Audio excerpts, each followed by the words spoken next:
After reviewing the Galaxy Note 20 a few months ago, I left Samsung phones with a somewhat bitter taste in my mouth. The standard Note 20 had so many drawbacks at its price point, I was even unsure of who it was for and who was even looking to buy such a device.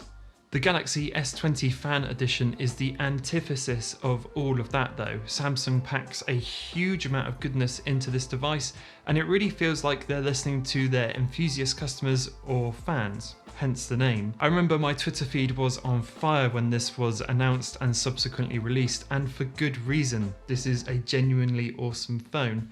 I've been living with it for about 3 weeks now, and I wanted to share 5 reasons why I actually think this is the best phone that Samsung has put out all year.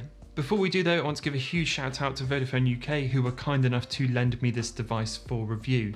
They haven't asked me to say anything and no money's exchanged hands, so these are my genuine thoughts. But if you are thinking about grabbing a S20 FE edition, then do check out the links in the description below and pick one up on the UK's best data network. Anyway, let's go into it. First off, we've got to talk about that wonderful 120Hz screen. It's really lovely and delivers that smooth feeling that permeates through the entire device. Everything you do on here is fast, fluid, and really oozes that premium feeling. I love it. And it's flat, so you're not going to get any accidental inputs on here either. I also think the 1080p plus resolution is the perfect balance between still looking good and having battery life still be great. And it's nice to see Samsung hit that 120Hz over something like 90Hz, which is what they could have done. Secondly, and arguably one of the best decisions Samsung made for the 5G variant of this phone, was to make sure the chipset inside was the same regardless of your location.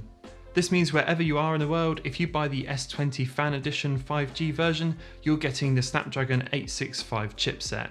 Being based in the UK meant anytime I picked up a Samsung device, it would often be the Exynos version over the Snapdragon version, which has historically lagged behind it, so it's such a relief to know that they've sorted that in this device. That Snapdragon 865 means you're getting access to 5G with it, but it's also a top tier processor in general, so it's great for heavy workloads like gaming, running apps quickly, and making sure the phone just keeps up with you on a day-to-day basis. For number 3, you might laugh or think this is a really stupid reason, but it's not, and I'm talking about color choice. Color choice on a device is hugely important, and it really does help drive sales. But it's not just about that. If you look at the marketing material for this device, Samsung are really pushing the fun side of owning this phone, and having lots of colors is a way to make it feel like you're owning some of that fun. And you really can't get that with really simple colorways. And obviously I'm a huge fan of the Cloud Mint color here. As a side note, color is one of the reasons why last year I picked the iPhone 11 over the iPhone 11 Pro series, because I really had to have that green colorway. It's absolutely beautiful, and even on a tech obsessed person like me, color choice trumps specs for once, which is really unheard of. So yes, it does work. For number 4, I want to address the fundamentals. Samsung hasn't forgotten them here. For instance, the camera array is excellent. You're getting an ultra wide, a standard, and a telephoto, and they're all of a high quality and have that Samsung punch to them. Battery life is excellent too. You're getting a 4500 mAh battery, and in my usage I'm getting about 3 hours of screen on time with about 30 to 40% left in the tank.